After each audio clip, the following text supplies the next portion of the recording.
Thank you aunty. ಚಿಕ್ಕ ಪ್ರಾರ್ಥನೆ ಮಾಡಿಕೊಳ್ಳೋಣ. ಪ್ರೀತಿ ಸ್ವರೂಪನಾದ ತಂದೆಯಾದ ದೇವರೇ, ನಿಮ್ಮ ಪರಿಶುದ್ಧವಾದ ನಾಮಕ್ಕಾಗಿ ನಿಮಗೆ ವಂದನೆಗಳನ್ನು ಸಲ್ಲಿಸುತ್ತೇನೆ ಸ್ವಾಮಿ. ಸಾಯಂಕಾಲದ ಈ ಮುಂಜಾನೆ ವೇಳೆಯಲ್ಲಿ ಕರ್ತನೆ, ನಿಮ್ಮ ಪಾದ ಸಮ್ಮುಖಕ್ಕೆ ನಮ್ಮೆಲ್ಲರನ್ನು ಬರಮಾಡಿದಕ್ಕಾಗಿ ನಿಮಗೆ ವಂದನೆಗಳು ಸ್ವಾಮಿ. ಈ ದಿನದಲ್ಲಿ ಕರ್ತನೆ, ನಿಮ್ಮ ವಾಕ್ಯದಲ್ಲಿ ಕೆಲವು ಸಂಗತಿಗಳನ್ನು ನಾವು ಅರ್ಥ ಮಾಡಿಕೊಳ್ಳಲು ಪ್ರಯತ್ನಿಸುತ್ತಿರುವಾಗ ನಮಗೆ ಸಹಾಯ ಮಾಡಿ, ನಿಮ್ಮ ವಾಕ್ಯವನ್ನು ಒಳ್ಳೆ ರೀತಿಯಲ್ಲಿ ಅರಿತುಕೊಂಡು ಆ ವಾಕ್ಯಗಳ ಪ್ರಕಾರವಾಗಿ ಜೀವಿಸುವಂತ ಒಳ್ಳೆ ಮನಸ್ಸನ್ನು ನಮ್ಮೆಲ್ಲರಿಗೂ ನೀವು ಕೊಟ್ಟು ನಡೆಸಿ. ಹಾಗೆ ನೀವು ಮಾಡುತ್ತೀರೆಂಬುದಾಗಿ ನಂಬುತ್ತಾ ಯೇಸು ಕ್ರಿಸ್ತರವರ ಪರಿಶುದ್ಧವಾದ ನಾಮದಲ್ಲಿ ಪ್ರಾರ್ಥಿಸಿ ಬೇಡಿ ಹೊಂದಿದ್ದೇನೆ ತಂದೆಯಾದ ದೇವರೇ, ಆಮೇಲೆ.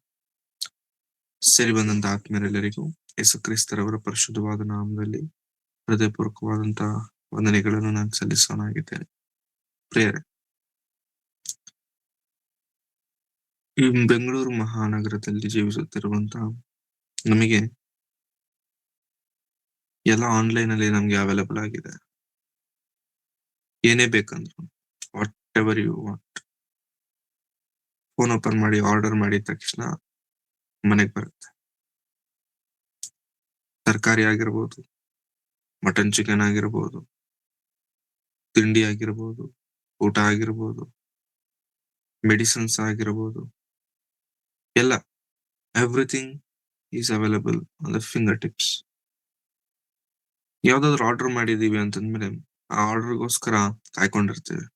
ಅದರಲ್ಲಿ ಲೊಕೇಶನ್ ತೋರಿಸ್ತೇನೆ, ಇನ್ನೊಂದು ಅರ್ಧ ಗಂಟೆ ಆಗುತ್ತೆ, ಇನ್ನೊಂದು 20 ನಿಮಿಷ ಆಗುತ್ತೆ, ಇನ್ನೊಂದು 10 ನಿಮಿಷ ಆಗುತ್ತೆ, ಈ ರೀತಿ ತೋರಿಸ್ತಾನೆ ಇರ್ತಾನೆ.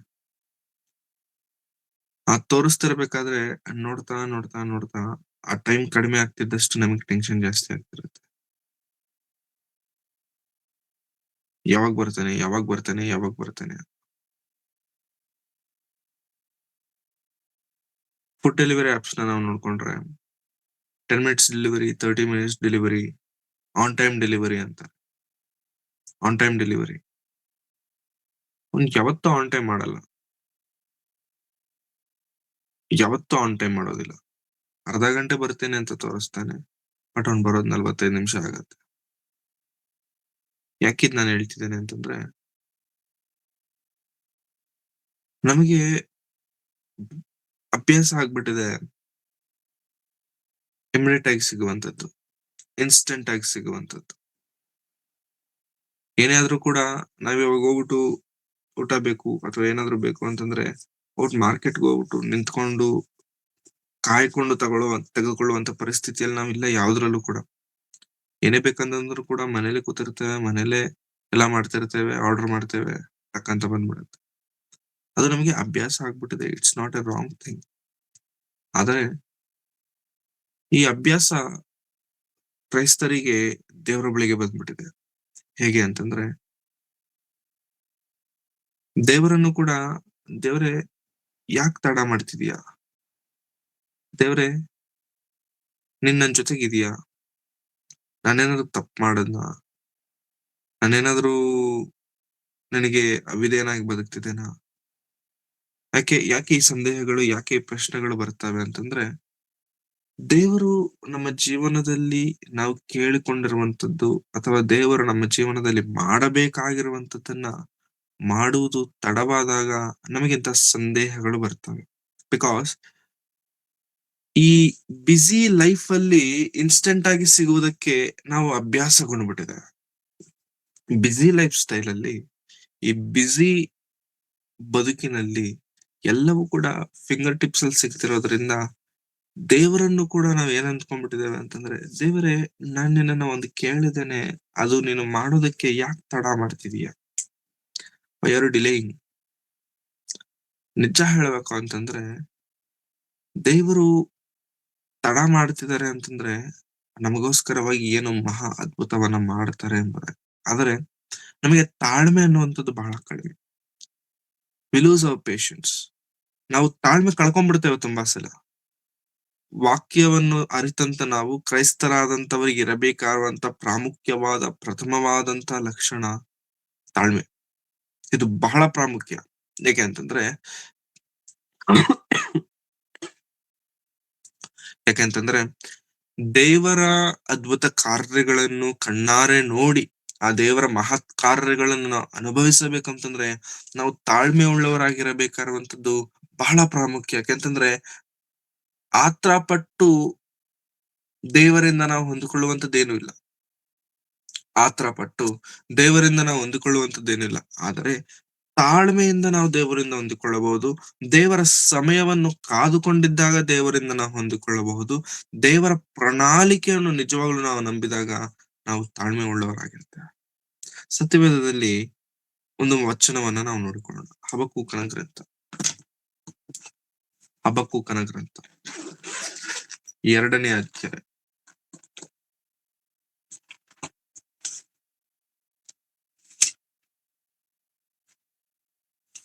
ಹಬಕ್ಕೂಕನ ಗ್ರಂಥ 2ನೇ ಅಧ್ಯಾಯ 3ನೇ ವಚನವನ್ನ ಓದೋಣ. ಅದು ಅದು ಕ್ಲುಪ್ತ ಕಾಲದಲ್ಲಿ ನೆರವೇರತಕ್ಕದ್ದು, ಆದರೆ ಪರಿಮಾಣಕ್ಕೆ ತ್ವರೆಪಡುತ್ತದೆ. ಮೋಸ ಮಾಡಲು ತಡವಾದರೂ ಅದಕ್ಕೆ ಕಾದಿರು. ಎಸ್, ದೇವರು ಹೇಳ್ತಿದ್ದಾರೆ ತಡವಾಗುತ್ತೆ, ಬಟ್ ತಡವಾದರೂ ಅದಕ್ಕೋಸ್ಕರವಾಗಿ ಕಾದಿರು. ಯಾಕೆಂದ್ರೆ ದೇವರ ಚಿತ್ತ, ದೇವರ ಪ್ರಣಾಳಿಕೆ ನಮ್ಮ ಜೀವನದಲ್ಲಿ ನೆರವೇರಬೇಕಂತಂದ್ರೆ ನಾವು ತಾಳ್ಮೆ ಉಳ್ಳವರಾಗಿರಬೇಕು. ಯಾಕಂದ್ರೆ ದೇವರು ನಂಬಿಗಸ್ತನು, ಮಾಡುವಂತ ದೇವರು, ನನ್ನ ಜೀವನದಲ್ಲಿ ನೆರವೇರಿಸುವಂತ ದೇವರು. ಆ ದೇವರ ಚಿತ್ತವನ್ನು ನೆರವೇರಿಸಬೇಕಂದ್ರೆ ನಾವು ತಾಳ್ಮೆ ಉಳ್ಳವರಾಗಿರಬೇಕಾಗಿರುವಂತದ್ದು ಬಹಳ ಪ್ರಾಮುಖ್ಯ. ನಾವು ದೇವರ ಪ್ರಣಾಳಿಕೆಯಲ್ಲಿ ಇರಬೇಕಾಗಿರುವಂತದ್ದು ಬಹಳ ಪ್ರಾಮುಖ್ಯ. ಯಾಕೆಂದ್ರೆ ದೇವರು ನಮ್ಮನ್ನು ಕುರಿತು ಮಾಡಿಕೊಂಡಂತ ಆಲೋಚನೆಗಳು ಹಿತಕರವಾದಂತ ಆಲೋಚನೆಗಳನ್ನೇ ಮಾಡಿಕೊಂಡಿದ್ದೇನೆ ವಿನಃ ಅಹಿತವಾದದ್ದನ್ನ ಯಾವುದು ನಾನು ಮಾಡಿಲ್ಲ ಎಂಬುದಾಗಿ ಹೇಳ್ತಾರೆ ಯೆರೆಮೀಯನು. ನೋಡಿಕೊಳ್ಳೋಣ ಒಂದ್ಸಲ. ಯೆರೆಮೀಯನ ಗ್ರಂಥ 29ನೇ ಅಧ್ಯಾಯ. ಯೆರೆಮೀಯನ ಗ್ರಂಥ 29ನೇ ಅಧ್ಯಾಯ 11ನೇ ವಚನವನ್ನ ನಾವು ಓದೋಣ.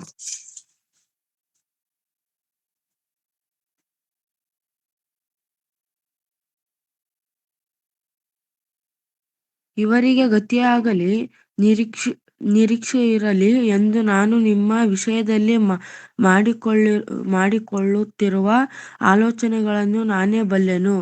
ಅವು ಅಹಿತಾಲೋಚನೆಗಳಲ್ಲ, ಹಿತದ ಯೋಚನೆಗಳೇ. ದೇವರು ಹೇಳ್ತಿರುವಂತ ಮಾತು, ನಾನು ನಿಮ್ಮನ್ನು ಕುರಿತು ಮಾಡಿಕೊಂಡಂತ ಯೋಚನೆಗಳು ಅಹಿತವಾದವುಗಳಲ್ಲ, ಅದು ಕೆಟ್ಟವುಗಳಲ್ಲ, ಅದು ಹಿತವಾದದ್ದೇ, ಒಳ್ಳೆಯದೇ, ಶ್ರೇಷ್ಠವಾದದ್ದನ್ನೇ ನಾನು ಮಾಡಿಕೊಂಡಿದ್ದೇನೆ. So whenever it comes to the blessings or whenever it comes to the ದೇವರ ಪ್ರಣಾಳಿಕೆ, ದೇವರ ನಮ್ಮ ಜೀವನದಲ್ಲಿ ಕಾರ್ಯವನ್ನು ಮಾಡುವುದಕ್ಕೋಸ್ಕರವಾಗಿ ಆ ಸಂದರ್ಭ ಬಂದಾಗ ನಾವು ಅರ್ಥ ಮಾಡಿಕೊಳ್ಳಬೇಕಾಗಿರುವಂತದ್ದು ತಾಳ್ಮೆ. It's not A Zepto, it's not A Swiggy, it's not A Zomato. Order ಮಾಡಿದ್ದು 1 ಅವರ್ಗೆ ಬಂದ್ಬಿಡುತ್ತೆ ಅಂತ ಕಾಯ್ಕೊಂಡು ಕೂತ್ಕೊಳ್ಳೋದಕ್ಕೆ ನೋ, ಇದು ಹಾಗಲ್ಲ. ನಂಬಿಕೆ ಎನ್ನುವಂಥದ್ದು ಇಮಿಡಿಯೇಟ್ ಆಗಿ ನಿನಗೆ ಸಿಗುವಂತದ್ದಲ್ಲ ಪ್ರಿಯರೇ. ನಂಬಿಕೆ ಎನ್ನುವಂಥದ್ದು ನೀನು ನಿನ್ನಲ್ಲಿರುವಂತ ತಾಳ್ಮೆಯನ್ನು ಆಧಾರ ಮಾಡಿಕೊಂಡು ಜೀವಿಸಿದಾಗ ದೇವರು ಆ ತಾಳ್ಮೆಗೆ ತಕ್ಕಂತೆ ನಿನಗೆ ಕೊಡುವಂತ ಬಹುಮಾನ ಅಥವಾ ಪ್ರತಿಫಲವೇ ನಿನಗೆ ನಿನ್ನ ಜೀವನದಲ್ಲಿ ದೇವರು ಮಾಡುವಂತ ಅದ್ಭುತಗಳು. ಹಾಗಾಗಿ just wait for his timings. ದೇವರ ಸಮಯಕ್ಕೋಸ್ಕರವಾಗಿ ನಾವು ಕಾಯಬೇಕು. ಅಬ್ರಹಾಮನಿಗೆ ದೇವರು ಹೇಳಿದರು, ನಿನಗೆ ನಾನು ಮಕ್ಕಳನ್ನ ಕೊಡ್ತೇನೆ. ಯಾವ ವಯಸ್ಸಲ್ಲಿ? 75ನೇ ವಯಸ್ಸಲ್ಲಿ. ಕೊಟ್ಟದ್ದು ಯಾವಾಗ? 100ನೇ ವರ್ಷದಲ್ಲಿ. ಮಾತು ಕೊಟ್ಟಂತ ದೇವರು ಮಾತು ತಪ್ಪುವುದಿಲ್ಲ, ನೆರವೇರಿಸುತ್ತಾರೆ ಎಂಬಂತ ವಿಷಯ ಅಬ್ರಹಾಮನಿಗೆ ಗೊತ್ತಿದ್ದರೂ ತಾಳ್ಮೆಯ ವಿಷಯದಲ್ಲಿ ಕಳಕೊಂಡ್ರು. ಈ ಗ್ಯಾಪ್ ಅಲ್ಲಿ ದೇವರ ಕರುವಿಕೆ, ದೇವರ ವಾಗ್ದಾನವನ್ನ ಸ್ವಲ್ಪ ಹೊತ್ತು ಪಕ್ಕಕ್ಕಿಟ್ಟು ಹಾಗರಳನ್ನು ಸೇರಿ, ಹಾಗರಳ ಮೂಲಕವಾಗಿ ಇಷ್ಮಾಯೇಲನನ್ನು ಪಡೆದು ಇಷ್ಮಾಯೇಲನಿಂದ ತಲೆನೋವು ತಂದುಕೊಂಡ್ರು. That's their own mistake. ನಾವು ಕೂಡ ಅನೇಕ ಬಾರಿ ದೇವರು ನಮಗೆ ಹೇಳಿರುವಂತದ್ದನ್ನ ಮಾಡುತ್ತೇನೆಂಬುದಾಗಿ ವಾಗ್ದಾನ ಮಾಡಿರುವಂತದ್ದನ್ನ ನಾವು ಹೊಂದುವುದಕ್ಕೆ ತಾಳ್ಮೆ ಕಳ್ಕೊಂಡ್ಬಿಡ್ತೇವೆ ತುಂಬಾ ಸಲ. ಅನೇಕ ಬಾರಿ ದೇವರ ವಾಕ್ಯವನ್ನ ಅತಿಕ್ರಮಿಸಿ ಹೋಗ್ಬಿಡ್ತಿರ್ತೇವೆ. ದೇವರು ತಡ ಮಾಡ್ತಿದಾರಲ್ವಾ, ಸೊ ನನ್ನ ದಾರಿ ನಾನು ನೋಡ್ಕೊಂಡ್ಬಿಡ್ತೇನೆ. ದೇವರು ತಡ ಮಾಡ್ತಿದಾರಲ್ಲ, ನನಗೆ ಏನ್ ಅನ್ಸುತ್ತೋ ಅದನ್ನ ನಾನು ಮಾಡ್ತೇನೆ. ನೋ, ಅದು ಬಹಳ ದೊಡ್ಡ ತಪ್ಪು. ಅದು ಬಹಳ ದೊಡ್ಡ ತಪ್ಪು. ವಾಗ್ದಾನ ಮಾಡಿದಂತ ದೇವರು, ನಿನ್ನ ನನ್ನ ಜೀವನದಲ್ಲಿ ಮಾಡುತ್ತೇನೆ ಎಂಬುದಾಗಿ ಹೇಳಿದಂತ ದೇವರು ಸುಳ್ಳುಗಾರನಲ್ಲ, ಆತನು ನಂಬಿಗಸ್ತನು. ನಂಬಿಗಸ್ತನಾದ ದೇವರು ಮಾಡುತ್ತೇನೆ ಎಂದು ಹೇಳಿದ ನಂತರ ಮಾಡದೇ ಇರುವನೇ ದಟ್ ಇಸ್ ಇಂಪಾಸಿಬಲ್. ಆದರೆ ದೇವರಿಗೋಸ್ಕರ ಕಾದುಕೊಂಡಿರುವವನು ಶ್ರೇಷ್ಠನು. ದೇವರಿಗೋಸ್ಕರವಾಗಿ ನಿರೀಕ್ಷಿಸುವವನು ಶ್ರೇಷ್ಠನು. ದೇವರ ಪ್ರಣಾಳಿಕೆಯನ್ನು ನಂಬುವವನು ಶ್ರೇಷ್ಠನು. ದೇವರು ಮಾಡೇ ಮಾಡುತ್ತಾನೆ ಎಂಬುದಾಗಿ ವಿಶ್ವಸಿಸುವವನು ಶ್ರೇಷ್ಠನು. ಅಂತ ಶ್ರೇಷ್ಠರಾಗಿ ನಾವಿದ್ದೇವ ಪ್ರಿಯರೇ, ಅಂತ ಶ್ರೇಷ್ಠರಾಗಿ ನಾವಿದ್ದೇವೆ. ಯಾಕಂತಂದ್ರೆ ಯೋಸೇಫನನ್ನು ಸತ್ಯವೇದದಲ್ಲಿ ಅನೇಕರಿದ್ದಾರೆ. ತಾಳ್ಮೆಯಿಂದಿದ್ದಂಥವರು, ದೇವರ ಪ್ರಣಾಳಿಕೆಯನ್ನು ನಂಬಿದಂಥವರು, ದೇವರಿಗೋಸ್ಕರವಾಗಿ ಕಾದುಕೊಂಡವರು. ಯೋಸೇಫನನ್ನ ತಗೊಂಡೋಗ್ಬಿಟ್ಟು ಜೈಲಿಗೆ ಹಾಕ್ತಾರೆ. ಅಂದ್ರೆ ತನ್ನ ಅಣ್ಣಂದಿರೇ ಆತನನ್ನ ಮಾರ್ತಾರೆ. ನಂತರ ಆತನು ಜೈಲಿಗೆ ಫೋಟಿಫರನ ಮನೆಗೆ ಹೋಗುವಂಥದ್ದು, ಜೈಲಿಗೆ ಹೋಗುವಂಥದ್ದು, ಆ ನಂತರ ರಾಜನ ಬಳಿಗೆ ಹೋಗುವಂಥದ್ದು. ಆತನು ಸೆರೆಗೆ ಅಥವಾ ದಾಸತ್ವಕ್ಕೆ ಒಳಗಾದಾಗ ಆತನ ವಯಸ್ಸು 17. ದಾಸತ್ವಕ್ಕೆ ಒಳಗಾದಾಗ ಆತನ ವಯಸ್ಸು 17. ಆತನು ರಾಜನ ಬಳಿಗೆ ಪ್ರವೇಶಿಸಿದಾಗ, ರಾಜನ ಮುಂದೆ ನಿಲ್ಲುವಾಗ ಆತನ ವಯಸ್ಸು 30. 17ಕ್ಕೂ 30ಗೂ ಇರುವಂತ ಗ್ಯಾಪ್, ಡಿಸ್ಟೆನ್ಸ್ 13 ವರ್ಷ.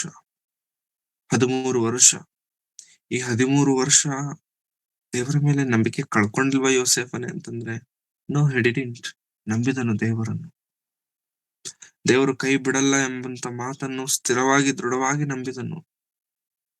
ಆ 13 ವರ್ಷದ ತನ್ನ ಜೀವನ, ತನ್ನ ಮರಣದವರೆಗೂ ಆತನನ್ನು ಮಾತ್ರವಲ್ಲದೆ ಆತನ ಸಂತತಿಯವರನ್ನು, ಆತನ ಜಾತಿಯನ್ನೇ ಕಾಪಾಡುವಂತದ್ದಾಯಿತು ಆ ನಂಬಿಕೆ. ಕ್ರೈಸ್ತರೇ, ನಮ್ಮ ಬದುಕನ್ನು ನಾವೊಮ್ಮೆ ಪರೀಕ್ಷಿಸಿಕೊಳ್ಳೋಣ. ನಿನ್ನಲ್ಲಿ ನನ್ನಲ್ಲಿ ನಂಬಿಕೆ ಇದ್ದರೆ ಆ ನಂಬಿಕೆಯನ್ನು ಹುಟ್ಟಿಸಿದಂತ ದೇವರು ಆ ನಂಬಿಕೆಗೆ ತಕ್ಕಂತೆ ಆ ನಂಬಿಕೆಯನ್ನು ಪೂರೈಸುವ ಆತನು ಕೂಡ ಆತನೇ ಆಗಿದ್ದಾನೆ. ಅದಕ್ಕೆ ಆತನು ಶಕ್ತನಾಗಿದ್ದಾನೆ ಎಂಬುದಾಗಿ ನಾವು ನಂಬಬೇಕಾಗಿದೆ. It's all about patience.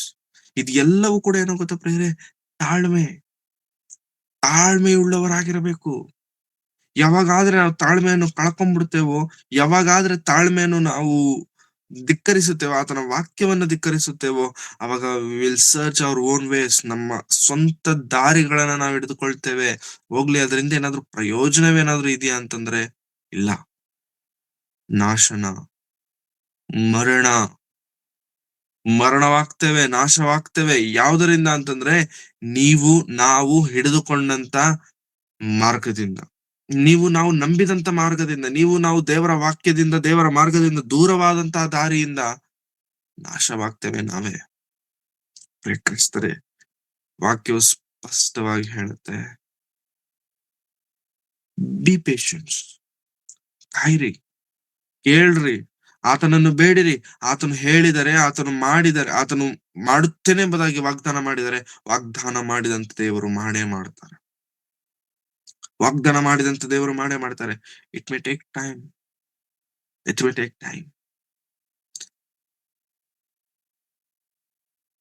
ಹಿಂದಿಯಲ್ಲಿ ಒಂದು ಮಾತು ಹೇಳ್ತಾರೆ, ಸಬರ್ ಕಾ ಫಲ್ ಮೀಠಾ ಹೋತಾ ಹೈ, ಸಮಥಿಂಗ್ ಕೈಂಡ್ ಆಫ್ ಆ ತರ ಇರುತ್ತೆ. ಅಂದ್ರೆ ಕಾಯ್ಕೊಂಡಿರುವಂತ ಹಣ್ಣಲ್ಲಿ ರುಚಿ ಜಾಸ್ತಿ ಅಂತೆ, ಸಿಹಿ ಜಾಸ್ತಿ ಇರುತ್ತೆ. ದೇವರ ವಿಷಯದಲ್ಲಿ ನಿಜವಾಗ್ಲೂ ನಾವು ಕಾಯ್ಕೊಂಡಿದ್ರೆ ನಮಗ್ ಸಿಗುವಂತ ಆನಂದ ಬೇರೆ. ಯಾಕಂತಂದ್ರೆ ವೇಟಿಂಗ್ ಮೇಕ್ಸ್ ಯು ಸ್ಟ್ರಾಂಗರ್. ಕಾಯ್ಕೊಳ್ಳುವಂಥದ್ದು, ದೇವರನ್ನು ನಿರೀಕ್ಷಿಸುವಂಥದ್ದು ಆತನ ಮೇಲೆ ನಿನ್ನ ನನ್ನ ವಿಶ್ವಾಸವನ್ನ ಬೆಳೆಸುತ್ತೆ, ಆತನ ಮೇಲೆ ನಿನ್ನ ನನ್ನ ಭಕ್ತಿಯನ್ನು ಬೆಳೆಸುತ್ತೆ. We will be stronger than before. Before. ಯಾಕಂದ್ರೆ ಮೊದಲು ನಿನಗಿದ್ದಂತ ವಿಶ್ವಾಸ ಬೇರೆ ಇತ್ತು ದೇವರ ಮೇಲೆ. ಈಗ ದೇವರ ಮೇಲೆ ನಿನಗಿರುವಂತ ವಿಶ್ವಾಸ ಬೇರೆ ಆಗಿದೆ. ಯಾಕಂತಂದ್ರೆ ಈ ಈ ಈ ನಡುವೆ ನಿನಗೂ ದೇವರಿಗೂ ಆದಂತ ಸತ್ಸಂಬಂಧಗಳೇ ಅದಕ್ಕೆ ಕಾರಣ. ನಿನಗೂ ದೇವರಿಗೂ ಇರುವಂತ ಆ ಬಾಂಧವ್ಯವೇ ಅದಕ್ಕೆ ಕಾರಣ. ಯಾವಾಗಾದರೆ ದೇವರಿಗೆ ಹತ್ತಿರವಾಗಿ ಜೀವಿಸೋದಕ್ಕೆ ನಾವು ಪ್ರಯತ್ನಿಸುತ್ತೇವೋ ಆಗ ದೇವರ ಪ್ರಣಾಳಿಕೆಗಳು ನಮ್ಗೆ ಅರ್ಥ ಆಗ್ತವೆ. ದೇವರನ್ನು ನಾವು ಅರ್ಥ ಮಾಡಿಕೊಳ್ಳುವಂತ ರೀತಿ ಬದಲಾಗತ್ತೆ. ದೇವರೊಬ್ಬರೇ, ಬಟ್ ಅರ್ಥ ಮಾಡಿಕೊಳ್ಳುವಂತ ರೀತಿ ಯಾಕೆ, ಏನಾಯ್ತು ಅಂತಂದ್ರೆ ಪೇಶನ್ಸ್, ತಾಳ್ಮೆ. What ever god is doing ನನ್ನ ಹಿತಕ್ಕಾಗಿ. ದೇವರು ಏನ್ ಮಾಡ್ತಿದ್ದರೂ ಕೂಡ ಅದು ನನ್ನ ಹಿತಕ್ಕಾಗಿ. I believe in him. ನನ್ ನಂಬುತ್ತೇನೆ ಆತನನ್ನ, ನಂಬಿಕೆ ಇಡುತ್ತೇನೆ ಆತನ ವಾಕ್ಯದಲ್ಲಿ. ಕಷ್ಟಗಳು ಬಂದರು, ಕಣ್ಣೀರು ಬಂದರು, ದುಃಖವು ಬಂದರು, ದೇವರೇ ನೀನಿದೀಯ ನನ್ನ ಜೊತೆಗೆ, ನೀನಿದೀಯ ನನ್ನ ಸಂಗಡ. This is the belief we should have. ಯೋಸೇಫನಿಗಿದ್ದಂತ ನಂಬಿಕೆ ನಮಗಿರಬೇಕು, ಅಬ್ರಹಾಮನಿಗಿದ್ದಂತ ನಂಬಿಕೆ ನಮಗಿರಬೇಕು. ಇನ್ನು ಹೇಳ್ಬೇಕು ಅಂತಂದ್ರೆ, ಯೇಸು ಕ್ರಿಸ್ತನನ್ನು ಪ್ರೀತಿಸಿದಂತ ಲಾಜರನು ರೋಗದಲ್ಲಿದ್ದಾನೆ, ಮಂಚ ಬಿಡದಿದ್ದಾನೆ ಎಂಬಂತ ಸಂಗತಿ ಕ್ರಿಸ್ತನಿಗೆ ತಿಳಿದು ಬಂದ ನಂತರ ಇಮಿಡಿಯೇಟ್ ಆಗಿ ಎದ್ದು ಬರೋದನ್ನ ಬಿಟ್ಟು ತಡವಾಗಿ ಬರ್ತಾರೆ. 2 ದಿನ ತಡ ಮಾಡಿದ ತಕ್ಷಣ ಲಾಜರನಿಲ್ಲ, ಸಮಾಧಿ ಮಾಡ್ಬಿಟ್ಟಿದ್ದಾರೆ, ಸತ್ತೋಗಿದ್ದಾನೆ ಲಾಜರನು. ಆದರೆ ಸತ್ತಂತ ಲಾಜರನ ಬಳಿಗೆ ಯೇಸು ಕ್ರಿಸ್ತರವರು ಹೋಗಿ ಸತ್ತಂತ ಮರಣವಾದಂತ ಲಾಜರನನ್ನು ಬದುಕಿಸಿ ನಿಲ್ಲಿಸಿ ಸಮಾಜದ ಮುಂದೆ ನಿಲ್ಲಿಸಿದರು ಯೇಸು ಕ್ರಿಸ್ತರು. ಯಾಕೆ? ಮೊದಲೇ ಬರ್ಬೋದಿತ್ತಲ್ವಾ? It is not about Lazarus, it is all about ಮರಿಯಳ ಬಗ್ಗೆ. ಹೌದಾ? ತನ್ನ ಅಕ್ಕಂದಿರ ಬಗ್ಗೆ, ಮಾರ್ಥಾ ಮರಿಯಳ ಬಗ್ಗೆ ಪ್ರಿಯರೇ. ಯೇಸು ಸ್ವಾಮಿ ಬಂದಿದ ತಕ್ಷಣ ಯಾಕೆಯ್ಯ ತಡ ಮಾಡ್ದೆ, ಹೋದ ನಮ್ ತಮ್ಮ ಸತ್ ಹೋದ.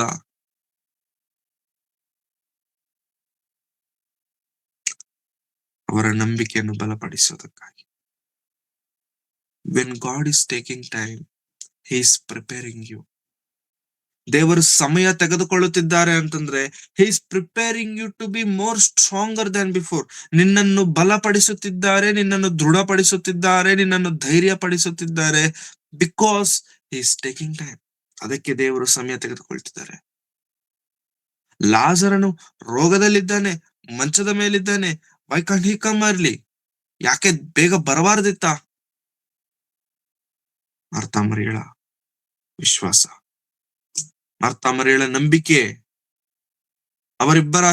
ಅವರಿಬ್ಬರು ಕಾದುಕೊಂಡಿದ್ದಾಗ ಅವರಲ್ಲಿರುವಂತ ಆ ಒಂದು ದೃಢ ಸಂಕಲ್ಪ. ಕ್ರೈಸ್ತರೇ, ಎಲ್ಲಾ ವಿಷಯಗಳಿಗೂ ನಾವು ಕಾರಣಗಳನ್ನು ಹುಡುಕೊಂಡಿರುತ್ತೇವೆ ದೇವರನ್ನು ದೂಷಿಸೋದಕ್ಕೆ. ಎಲ್ಲಾ ಸಂದರ್ಭಗಳಲ್ಲೂ ನಾವು ಕಾರಣಗಳನ್ನು ಇಟ್ಕೊಂಡಿರ್ತೇವೆ ದೇವರನ್ನು ಹೇಳನೆ ಮಾಡ್ಲಿಕ್ಕೆ. ನೋ, ಹೇಳನೆ ಮಾಡ್ಲಿಕ್ಕೆ ಕಾರಣಗಳಲ್ಲ. Be a reason, be an example.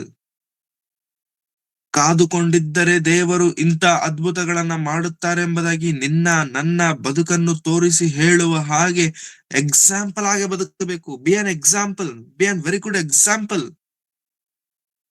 ದೇವರನ್ನು ಆಶ್ರಯಿಸಿಕೊಂಡಾಗ, ದೇವರನ್ನು ನಂಬಿಕೊಂಡಾಗ, ದೇವರ ಆಲೋಚನೆಗಳಿಗೆ, ಆತನ ಪ್ರಣಾಳಿಕೆಗಳಿಗೆ ತಲೆ ತಗ್ಗಿಸಿದಾಗ ದೇವರು ಮಾಡುವಂತ ರೀತಿ, ದೇವರು ಹೆಚ್ಚಿಸುವಂತ ರೀತಿ, ದೇವರು ಆಶ್ಚರ್ಯಕರವಾಗಿ ಅದ್ಭುತಕರವಾಗಿ ನಡೆಸುವಂತ ರೀತಿ ಹೀಗಿರುತ್ತೆ ಎಂಬುದಾಗಿ ಬಿ ಅನ್ ಎಕ್ಸಾಂಪಲ್. ನನ್ನ ಬದುಕು ಆ ರೀತಿ ಇರಬೇಕು ಪ್ರಿಯರೇ. Believe in God's perfect timing. ದೇವರ ಸ್ಥಿರವಾದಂತ ಟೈಮಿಂಗ್, ಬಲವಾದಂತ ಟೈಮಿಂಗ್. ಆತನಿಗೆ ಆದಂತ ಒಂದು ಸಮಯವಿದೆ. God has his own priorities, his own timings, his own plans. Believe in it. ನಂಬಬೇಕು ಆತನ ಪ್ಲಾನಿಂಗ್ಸ್ ನ, ವಿಶ್ವಸಿಸಬೇಕು ಆ ದೇವರನ್ನ. ಯಾಕಂತಂದ್ರೆ ಕರೆದಾತನು ನಂಬಿಗಸ್ತನು. ನಂಬಿಗಸ್ತನಾದಂತ ದೇವರು ಮೋಸ ಮಾಡ್ತಾರ? ನಂಬಿಗಸ್ತನಾದಂತ ದೇವರು ಕೈ ಬಿಟ್ಟು ಬಿಡ್ತಾರ? ನಂಬಿಗಸ್ತನಾದಂತ ದೇವರು ತೊರೆದು ಬಿಡ್ತಾರ? It's impossible. ಅದು ಅಸಾಧ್ಯ. ಕ್ರೈಸ್ತರೇ, ನಾವು ದೇವರನ್ನು ಯಾವ ಮಟ್ಟಿಗೆ ನಂಬಬೇಕು ಗೊತ್ತಾ? ದೇವರೇ, ಏನ್ ಮಾಡ್ತಿದ್ದೇನೋ ನನಗ್ ಗೊತ್ತಿಲ್ಲ. ನೀನ್ ಏನ್ ಮಾಡ್ತೀಯೋ ಕೂಡ ನನಗ್ ಗೊತ್ತಿಲ್ಲ. ಬಟ್ ಮಾಡು. ಇಷ್ಟೇ. ನಾನ್ ಏನ್ ಮಾಡ್ತಿದ್ದೇನೋ ನನಗೂ ಗೊತ್ತಿಲ್ಲ. ನೀನ್ ಏನ್ ಮಾಡ್ತೀಯ ನಿಜವಾಗ್ಲೂ ಗೊತ್ತಿಲ್ಲ. ಹುಚ್ಚನ ಹಾಗೆ ನಿನ್ನನ್ನು ನಂಬಿದ್ದೇನೆ.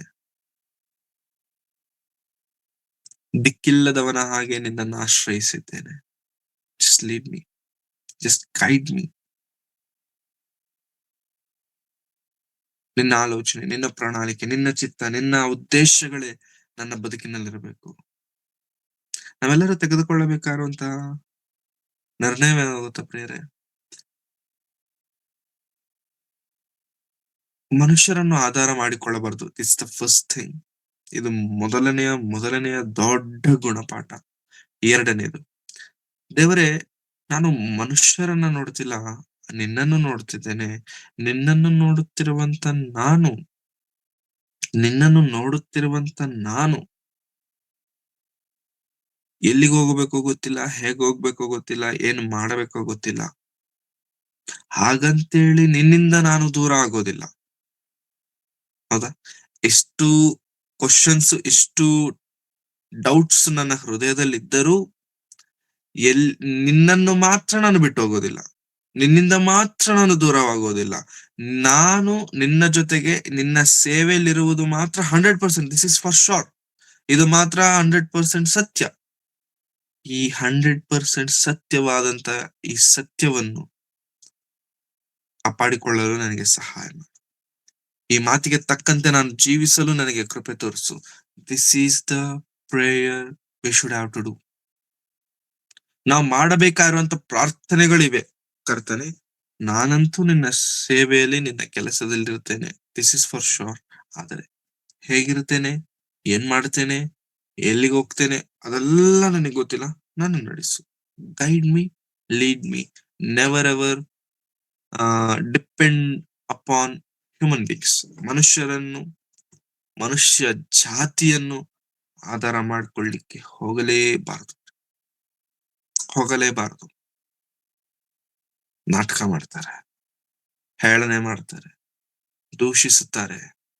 ಒಂದು ವೇಳೆ ಮನುಷ್ಯರನ್ನ ಸಹಾಯ ತೆಗೆದುಕೊಂಡು ನಾವು ಒಂದು ವೇಳೆ ಸ್ಥಿರವಾಗಿ ದೇವರ ಸೇವೆಯಲ್ಲಿ ನಿಂತರೂ ಕೂಡ ನಾಳೆ ಅವ್ರು ಹೇಳುವಂತದ್ದೇನೋ ಗೊತ್ತಾ? ಒಂದು ವೇಳೆ ದೇವರ ಕೃಪೆಯಿಂದ ಸೇವೆಯಲ್ಲಿ ಅದ್ಭುತವಾಗಿ ಉಪಯೋಗವಾಗುತ್ತಿದ್ದಂತ ನಿನ್ನನ್ನು ನೋಡಿ ಅವ್ರು ಹೇಳುವಂತದ್ದೇನೋ ಗೊತ್ತಾ? ನಾನ್ ಹೆಲ್ಪ್ ಮಾಡಿದಕ್ಕೆ, ನಾನು ಕೈ ಚಾಚಿದಕ್ಕೆ ಅವನಷ್ಟು ದೂರ ಹೋಗಿದ್ದಾನೆ. ಅಷ್ಟು ದೊಡ್ಡ ಸೇವಕನಾಗಿದ್ದಾನೆ. This is all because of me. All credit goes to me. No. ದೇವರು ಹೆಚ್ಚಿಸಬೇಕಂತಂದುಕೊಂಡ್ರೆ ಹೆಚ್ಚಿಸುತ್ತಾರೆ, ಇಲ್ಲ ಅಂತಂದ್ರೆ ಇಲ್ಲ. ಇದು ಮನುಷ್ಯರಿಂದ ಆದೀತ, ಬೀಳುತ್ತೆ. ಇದು ದೇವರಿಂದ ಆದೀತ, no one can stop. No one can stop. ಹಾಗಾಗಿ ಮನುಷ್ಯರನ್ನು ಆಧಾರ ಮಾಡಿಕೊಳ್ಳುವುದನ್ನ ಬಿಟ್ಟು, ದೇವರೇ, ನೀನ್ ನನಗೆ ಆಧಾರವಾಗಿರಬೇಕು, ನಿನ್ನ ವಾಕ್ಯವು ನನಗೆ ಆಶ್ರಯವಾಗಿರಬೇಕು, ನಿನ್ನ ಚಿತ್ತ, ನಿನ್ನ ಪ್ರಣಾಳಿಕೆ ನನ್ನ ಜೊತೆಯಲ್ಲಿರಬೇಕು. ನಾನು ಬೀಳದಂತೆ ನನ್ನನ್ನು ಕೈ ಹಿಡಿದು ನಡೆಸು. ಯಾಕಂತಂದ್ರೆ ಪ್ರೇರೆ, when God is taking time in your life, ದೇವರು ಸಮಯವನ್ನ ತೆಗೆದುಕೊಳ್ತಿದ್ದಾರೆ ಅಂತಂದ್ರೆ, ನಾ ಹೇಳ್ತಿದ್ದೇನೆ, ಅದು ಬಹಳ ಕಠಿಣವಾದಂತ ಮಾರ್ಗವಿರುತ್ತೆ. ದೇವರ ಸಮಯವನ್ನ ತೆಗೆದುಕೊಳ್ತಾರೆ ಅಂತಂದ್ರೆ ಹೇಳುವುದು ಸುಲಭ, ಬಟ್ ನಿಜವಾಗ್ಲೂ ಹೇಳಬೇಕು ಅಂತಂದ್ರೆ ಅದು ಬಹಳ ಕಠಿಣ, ಬಹಳ ದುಃಖ, ಬಹಳ ನೋವು, ಬಹಳ ಕೆಲವೊಮ್ಮೆ ಕಣ್ಣೀರು ಕೂಡ. ವಾಕ್ಯ ಕೇಳುವಂತದ್ದು ಬಹಳ ಸುಲಭ. But when it comes to life, ಜೀವನಕ್ಕೆ ಬರುವಷ್ಟರಲ್ಲಿ, ಬದುಕಿಗೆ ಬರುವಷ್ಟರಲ್ಲಿ, ಅದು ಹೇಳಿದಷ್ಟು ಕೇಳಿದಷ್ಟು ಸುಲಭವಲ್ಲ ಪ್ರೇಯರೇ. It's very tough. ನನ್ನ ಮಾರ್ಗ ಇಕ್ಕಟ್ಟಾದ ಮಾರ್ಗ. ಮೊದಲೇ ಹೇಳ್ಬಿಟ್ಟಿದ್ದಾರೆ ಯೇಸು ಕ್ರಿಸ್ತರವರು. ಎಲ್ಲರೂ ಇದ್ರಲ್ಲಿ ಬರ್ಲಿಕ್ಕಾಗಲ್ಲ. ಅನೇಕರು ಬರಬೇಕಂತ ಅಂದ್ಕೊಳ್ತಾರೆ, ಬಟ್ ಕೊನೆವರೆಗಿರ್ಲಿಕ್ಕಾಗಲ್ಲ. ನೀನು ನಾನು ಕೊನೆವರೆಗಿರುವುದು ಆದರೆ ಜೀವವೆಂಬ ಜಯಮಾಲೆ ನಮ್ಮದೇ, ಪರಲೋಕ ರಾಜ್ಯ ನಮ್ಮದೇ. ಬಟ್ ಕೊನೆಯವರೆಗಿರಬೇಕು. ಪೌಲರು ಹೇಳ್ತಾರಲ್ಲ ಪ್ರೇರೆ, ನಾನು ನನ್ನ ವಿಶ್ವಾಸವನ್ನು ಕಾಪಾಡಿಕೊಂಡಿದ್ದೆ, ನನ್ನ ಓಟವನ್ನು ಕಡೆಗಾಣಿಸಿದ್ದೇನೆ. ನನಗಿನ್ನು ದುಃಖ ಇಲ್ಲ, ನನಗಿನ್ನೇನು ಬೇರೆ ಟೆನ್ಷನ್ ಇಲ್ಲ. ಜೀವವೆಂಬ ಜಯಮಾಲೆ ನನಗೋಸ್ಕರವಾಗಿ ಸಿದ್ಧವಾಗಿ. Can you be sure about yourself? ನಮಗೆ ನಮ್ಮ ಮೇಲ್ ನಂಬಿಕೆ ಇದೆಯಾ? ನಮಗೆ ನಮ್ಮ ಮೇಲ್ ನಂಬಿಕೆ ಇದೆಯಾ? ಬೇರೆ ಚಿಂತೆ ಮಾಡುವಂತ ಪರಿಸ್ಥಿತಿ ಅಂದ್ರೆ ಬೇರೆ ಏನಾಗ್ತಿದೆಯೋ ನನಗೆ ಗೊತ್ತಾಗ್ತಿಲ್ಲ. ನನ್ನ ಜೀವನದಲ್ಲಿ ಏನ್ ನಡೀತಿದ್ಯೋ ನನಗೆ ಗೊತ್ತಾಗ್ತಿಲ್ಲ. ತಲೆ ಒಡೆದೋಗ್ತಿದೆ ಸ್ವಾಮಿ. ಚಿಂತೆ ಜಾಸ್ತಿ ಆಗ್ತಿದೆ ಅಂದಾಗ replace your worries with worship. ಚಿಂತೆಗಳನ್ನೆಲ್ಲ ಪಕ್ಕಕ್ಕಿಟ್ಟು ದೇವರನ್ನು ಆರಾಧಿಸೋದನ್ನ ನಾವು ಕಲ್ತ್ಕೊಳ್ಬೇಕು. These are all the qualities of a Christian.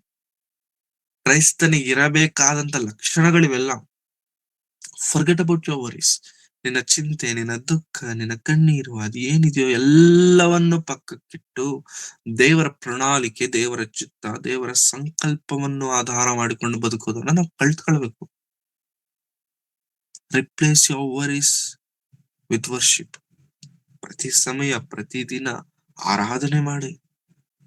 ಇನ್ನು ಹೇಳಬೇಕು ಅಂತಂದ್ರೆ, ಇಂಥ ದುಃಖದ ಪರಿಸ್ಥಿತಿಯಲ್ಲಿರಬೇಕಾದ್ರೆ ದೇವರು ನಮ್ಮ ಹೃದಯದಲ್ಲಿ ಒಂದು ಹಾಡನ್ನು ಇಡ್ತಾರೆ, ಒಂದು ಕೀರ್ತನೆಯನ್ನು ಇಡ್ತಾರೆ, ಒಂದು ಗೀತೆಯನ್ನು ಇಡ್ತಾರೆ. ಆ ಹಾಡು ಗಂಟ್ಲಿಂದ ಬರಲ್ಲ, ಹೃದಯದಿಂದ ಬರುತ್ತೆ.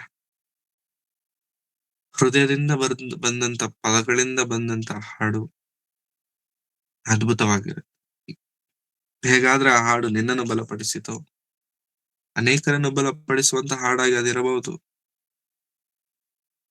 ದೊಡ್ಡ ದೊಡ್ಡ ದೈವ ಸೇವಕರೆಲ್ಲರೂ ಕೂಡ ಸಂತೋಷಕರವಾದಂತ ಬ್ಯಾಕ್ ಗ್ರೌಂಡ್ ನಿಂದ ಬಂದವರಿಲ್ಲ, ಕಷ್ಟಪಟ್ಟು ಬಂದವರಿದ್ದಾರೆ, ಕಣ್ಣೀರಿನಿಂದ ಬಂದವರಿದ್ದಾರೆ. Then what's your position? What's your suffering? ಆ ರೋಮಾಪುರದವರಿಗೆ ಬರೆದಂತ ಪತ್ರಿಕೆಯಲ್ಲಿ ಒಂದು ಮಾತು ನೋಡಿಕೊಳ್ಳೋಣ. 5ನೇ ಅಧ್ಯಾಯ 3ನೇ ವಚನ. ರೋಮಾಪುರದವರಿಗೆ ಬರೆದ ಪತ್ರಿಕೆ 5ನೇ ಅಧ್ಯಾಯ 3-4 ವಚನ. ಇದು ಮಾತ್ರವಲ್ಲದೆ ನಮಗೆ ಉಂಟಾಗುವ ಉಪದ್ರವಗಳಲ್ಲಿಯೂ ಉಲ್ಲಾಸವಾಗಿದ್ದೇವೆ, ಯಾಕೆಂದರೆ ಉಪದ್ರವದಿಂದ ತಾಳ್ಮೆ ಹುಟ್ಟುತ್ತದೆ, ತಾಳ್ಮೆಯಿಂದ ಅನುಭವ ಸಿದ್ಧಿ ಹುಟ್ಟುತ್ತದೆ, ಅನುಭವ ಸಿದ್ಧಿಯಿಂದ ನಿರೀಕ್ಷಣ ಹುಟ್ಟುತ್ತದೆ ಎಂದು ಬಲ್ಲೆವು. Thank you. ಪೌಲರು ಹೇಳ್ತಾರೆ ನೋಡಿ, ಇದು ಮಾತ್ರವಲ್ಲದೆ ನಮಗೆ ಉಂಟಾಗುವ ಉಪದ್ರವಗಳಲ್ಲಿಯೂ ಉಲ್ಲಾಸವಾಗಿದ್ದೇವೆ, ಯಾಕೆಂದರೆ ಉಪದ್ರವದಿಂದ ತಾಳ್ಮೆ ಹುಟ್ಟುತ್ತದೆ. when you face problems, ಕಷ್ಟ ಆಗ್ತಿದೆ ಅಂತಂದಾಗ ಆ ಒಂದು ಉಪದ್ರವದಲ್ಲಿ, ಆ ಒಂದು ಕಠಿಣವಾದಂತ ಮಾರ್ಗದಲ್ಲೇ ನಾವು ಕಲ್ತ್ಕೊಳ್ಳುವಂತ ಒಂದು ದೊಡ್ಡ ಗುಣಪಾಠವಿದೆ, ತಾಳ್ಮೆ. ತಾಳ್ಮೆ ಇದೆ ಅಂತಂದ್ರೆ ಅರ್ಥ ಏನಾಗುತ್ತಾ ಪ್ರಿಯರೇ? ಕಷ್ಟವನ್ನು ಅನುಭವಿಸೋದಕ್ಕೆ ನಾನು ಸಿದ್ಧನಾಗಿದ್ದೇನೆ ಅಂತ. ಕಷ್ಟವು ಇನ್ನೂ ಹೆಚ್ಚಾದರೂ ಕೂಡ ತಾಳ್ಮೆಯುಳ್ಳವನಾಗೆ ಮುಂದಕ್ಕೆ ಸಾಗ್ತೇನೆ ಅಂತ ಅರ್ಥ. ಪ್ರಯಾಣ ನಿಲ್ಲಿಸಲ್ಲ ಅಂತ ಅರ್ಥ. ಹಿಂದಿರುಗಿ ಹೋಗೋದಿಲ್ಲ ಅಂತ ಅರ್ಥ. ದೇವರೇ, ನಿನ್ನನ್ನು ನಾನು ನಂಬಿದ್ದೇನೆ ಅಂತ ಅರ್ಥ. ಕ್ರೈಸ್ತರೆ, ನಮ್ಮ ಪ್ರಯಾಣವನ್ನು ನಾವೆಲ್ಲಾದ್ರೂ ನಿಲ್ಸ್ಬಿಟ್ಟಿದ್ದೇವಾ? ಕಷ್ಟ ಜಾಸ್ತಿ ಆಗ್ಬಿಟ್ಟಿದೆ ಅಂತ ಹಿಂತಿರುಗಿ ಬಂದ್ಬಿಟ್ಟಿದ್ದೇವಾ? ನೋ. ಉಪದ್ರವಗಳು ನಮ್ಮಲ್ಲಿ ತಾಳ್ಮೆಯನ್ನು ಹುಟ್ಟಿಸಬೇಕು, ಭಯವನ್ನಲ್ಲ. ಉಪದ್ರವಗಳು ನಮ್ಮಲ್ಲಿ ನಂಬಿಕೆಯನ್ನು ಹುಟ್ಟಿಸಬೇಕು, ಅಪನಂಬಿಕೆಯನ್ನಲ್ಲ. ನಮ್ಮಲ್ಲಿ ಉಪದ್ರವಗಳೇನು ಹುಟ್ಟಿಸುತ್ತಿದ್ದಾವೆ? ಅಪನಂಬಿಕೆನ, ಭಯನ, ಹೇಡಿತನವ? ಕ್ರೈಸ್ತರೆ, ನಮ್ಮ ಜೀವನಗಳನ್ನು ಒಮ್ಮೆ ನಾವು ಪರೀಕ್ಷಿಸಿಕೊಳ್ಳೋಣ. ದೇವರು ನಮ್ಮ ಬದುಕಿನಲ್ಲಿ ಬೆಳೆಸಬೇಕಂತ ಅಂದ್ಕೊಳ್ಳುವಂತ ಒಳ್ಳೆ ಗುಣಪಾಠವೇನಂತಂದ್ರೆ ತಾಳ್ಮೆ. ಸತ್ಯವೇದದಲ್ಲಿ ಅನೇಕ ಭಕ್ತರಿಗಿದ್ದಂತ ತಾಳ್ಮೆ, ಅಬ್ರಹಾಮನಿಗಿದ್ದಂತ ತಾಳ್ಮೆ, ಲಾಜರನ ಅಕ್ಕಂದರಿಗಿದ್ದಂತ ತಾಳ್ಮೆ, ಯೋಸೇಫನಿಗಿದ್ದಂತ ತಾಳ್ಮೆ ನಮಗಿರಬೇಕು. ಅದು ಏನೇ ಆಗಿರಬಹುದು, ಮಾಡುತ್ತೇನೆ ಎಂಬುದಾಗಿ ವಾಗ್ದಾನ ಮಾಡಿದಂತ ದೇವರು ಮಾಡೇ ಮಾಡುತ್ತಾರೆ, ಮಾಡಿ ಮುಗಿಸುತ್ತಾರೆ. ನಮ್ಮ ಬದುಕುಗಳನ್ನು ದೇವರೇ ನಿನ್ನ ಜೊತೆಗಿದೆಯಾ ಅಂತಂತ ಕೇಳೋದಕ್ಕಿಂತ ಹೆಚ್ಚಾಗಿ ದೇವರೇ, ನನ್ನ ಜೊತೆಗಿರು, ನನ್ನನ್ನು ನಡೆಸು. ನಿನ್ನ ಪ್ರಣಾಳಿಕೆ, ನಿನ್ನ ಸಂಕಲ್ಪ, ನಿನ್ನ ಚಿತ್ತ ನನ್ನ ಜೀವನದಲ್ಲಿ ನೆರವೇರಬೇಕು. Be faithful, be humble, be honest in front of God in every every situation. ಎಲ್ಲಾ ಪರಿಸ್ಥಿತಿಗಳಲ್ಲೂ, ಎಲ್ಲಾ ಸಂದರ್ಭಗಳಲ್ಲೂ, ಎಲ್ಲಾ ಕಣ್ಣೀರಿನಲ್ಲೂ, ದುಃಖದಲ್ಲೂ, ನೋವಿನಲ್ಲೂ be faithful, be humble, be obedient. Never ever try to question God. ದೇವರೇ ಯಾಕೆ ಈ ತರ? No, you don't question him. You know what is doing. ಆತನ ದೇವ್ರ ಏನ್ ಮಾಡ್ತಿದಾರೋ ದೇವ್ರಿಗೆ ಗೊತ್ತು. ಬಟ್ ನಮಗ್ ಗೊತ್ತಿಲ್ವಲ್ಲ, ಅದಕ್ಕೆ ನಮಗೆ ಟೆನ್ಷನ್ ಜಾಸ್ತಿ. ನಮಗ್ ಗೊತ್ತಿಲ್ವಲ್ಲ, ಅದಕ್ಕೆ ನಮ್ಗೆ ಆತ್ರ ಜಾಸ್ತಿ. Let's be very faithful in front of god. ದೇವರ ಸಮ್ಮುಖದಲ್ಲಿ ನಂಬಿಕಸ್ಥರಾಗಿರೋಣ, ನಂಬಿಕೆಯನ್ನು ಕಾಪಾಡಿಕೊಳ್ಳುವುದು ಮಾತ್ರವಲ್ಲದೆ ಆ ನಂಬಿಕೆಗೆ ತಕ್ಕಂತೆ ಜೀವಿಸುವವರಾಗಿಯೂ ಕೂಡ ಇರೋಣ. ಯಾಕಂತಂದ್ರೆ ಕರೆದಾತನು ನಂಬಿಗಸ್ತನು. ತಾಳ್ಮೆಯನ್ನು ನಾವು ಕಲ್ತ್ಕೊಳ್ಳೋಣ, ತಾಳ್ಮೆಯನ್ನು ನಮ್ಮ ಜೀವನದಲ್ಲಿ ಬೆಳೆಸಿಕೊಳ್ಳೋಣ. It's not a something like online ordering. Online ಅಲ್ಲಿ ಆರ್ಡರ್ ಮಾಡದೆ ಬಂದ್ಬಿಡುತ್ತೆ ಇನ್ನೊಂದು 1 hour ಅಲ್ಲಿ. No, it's not like that. ದೇವರನ್ನು ನಾನು ಕೇಳ್ಕೊಂಡ್ಬಿಟ್ಟೆ ಇನ್ನೊಂದು 1 hour ಅಲ್ಲಿ, 1 day ಅಲ್ಲಿ, 2 day ಅಲ್ಲಿ ಬಂದ್ಬಿಡುತ್ತೆ. No, this is your planning, this is your timing. ಇದು ನಿನ್ನ ಆಲೋಚನೆ, ಇದು ನಿನ್ನ ಪ್ರಣಾಳಿಕೆ. ಬಟ್ ದೇವರ ಆಲೋಚನೆ ಏನು? ದೇವರ ಸಮಯವೇನು? ದೇವರ ಪ್ರಣಾಳಿಕೆ ಏನು? Have you ever gone through it? No sir. ದೇವರನ್ನು ನಂಬೋಣ, ಆತನ ಸಮಯವನ್ನು ನಂಬೋಣ, ಆತನ ಕಾರ್ಯಗಳಿಗೋಸ್ಕರ ತಂಬೋಣ. ತಾಳ್ಮೆಯನ್ನು ಬೆಳೆಸ್ಕೊಳ್ಳೋಣ. B patience. ಕೊಟ್ಟಾಗ, ಮಾಡಿದಾಗ ಸಬರ್ ಕಾ ಫಲ್ ಮೀಠಾ ಹೋತಾ. ಕಾದ್ಕೊಳ್ಳೋಣ, ದೇವರನ್ನೇ ನಿರೀಕ್ಷಿಸೋಣ, ದೇವರನ್ನೇ ನೋಡೋಣ. ಈ ಮಾತುಗಳು ಎಲ್ಲರಿಗೂ ಅಪ್ಲಿಕೇಬಲ್ ಆಗುತ್ತೆ ಅಂತ ನಾನು ಹೇಳ್ತಿಲ್ಲ, ಬಟ್ ತುಂಬಾ ಜನಕ್ಕೆ ಅಪ್ಲಿಕೇಬಲ್ ಆಗುತ್ತೆ. ದಯವಿಟ್ಟು ಈ ಮಾತುಗಳನ್ನ ಹೃದಯದಲ್ಲಿ ಇಟ್ಕೊಳ್ಳೋಣ. It's not about your problems. ಇದು ನಿನ್ನ ನನ್ನ ಕಷ್ಟಗಳಲ್ಲ, ನಿನ್ನ ನನ್ನ ಇಕ್ಕಟ್ಟುಗಳಲ್ಲ, ನಿನ್ನ ನನ್ನ ತೊಂದರೆಗಳಲ್ಲ. ಇವು ಎಲ್ಲದಕ್ಕಿಂತಲೂ ಮಿಗಿಲಾದಂತ ದೇವರಿದ್ದಾರೆ. ಆ ದೇವರು ತಕ್ಕ ಸಮಯದಲ್ಲಿ ತಕ್ಕ ರೀತಿಯಲ್ಲಿ ಎಲ್ಲವನ್ನು ನಡೆಸುತ್ತಾರೆ. ತಾಳ್ಮೆಯಿಂದ ಇರೋದನ್ನ ನಾವು ಕಲ್ತ್ಕೊಳ್ಳೋಣ.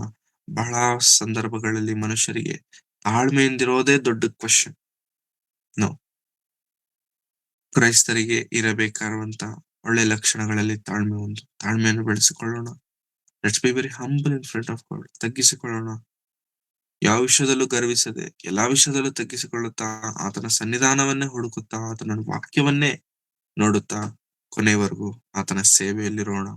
ಅಬ್ರಹಾಮನಲ್ಲಿದ್ದಂತ ತಾಳ್ಮೆ, ಈ ಯೋಸೇಫನಲ್ಲಿದ್ದಂತ ತಾಳ್ಮೆ ನಮ್ಮ ಜೀವನಗಳಲ್ಲಿಯೂ ಕೂಡ ಇಟ್ಟುಕೊಂಡು ದೇವರ ರಾಜ್ಯಕ್ಕಾಗಿ, ನೀತಿಗಾಗಿ ದುಡಿಯೋರಾಗಿರೋಣ ಎಂಬುದಾಗಿ ಹೇಳುತ್ತಾ ನನ್ನ ಮಾತುಗಳನ್ನ ಮುಗಿಸ್ತಿದ್ದೇನೆ. ಕಣ್ಣುಗಳನ್ನು ಮುಚ್ಚಿ, ತಲೆಗಳನ್ನು ಬಾಗಿಸಿ ಪ್ರಾರ್ಥಿಸಿಕೊಳ್ಳೋಣ.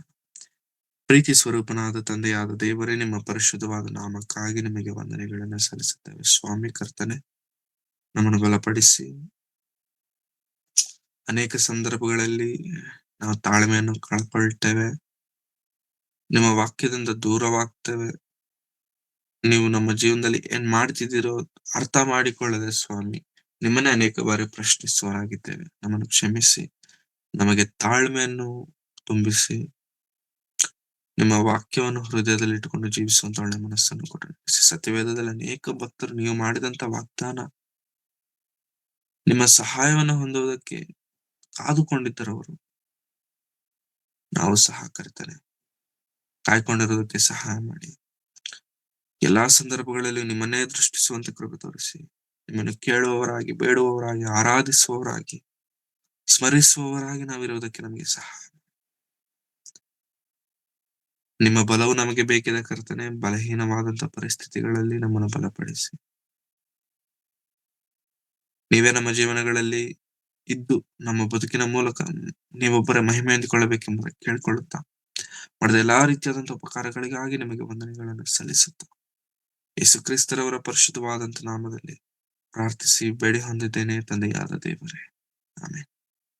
ನಮ್ಮ ತಂದೆಯಾದ ದೇವರ ಪ್ರೀತಿಯು, ಕರ್ತನಾದಂತಹ ಯೇಸು ಕ್ರಿಸ್ತರವರ ಕೃಪೆಯು, ಪವಿತ್ರಾತ್ಮನ ಅನ್ಯೋನ್ಯತೆಯು ಸಹವಾಸ ಇಂದಿಗೂ ಎಂದಿಗೂ ಸದಾಕಾಲ ಕರ್ತನ ಬರುವ ತನಕ ಸದಾ ನೆಲೆಯಾಗಿರಲಿ ಸ್ವಾಮಿ.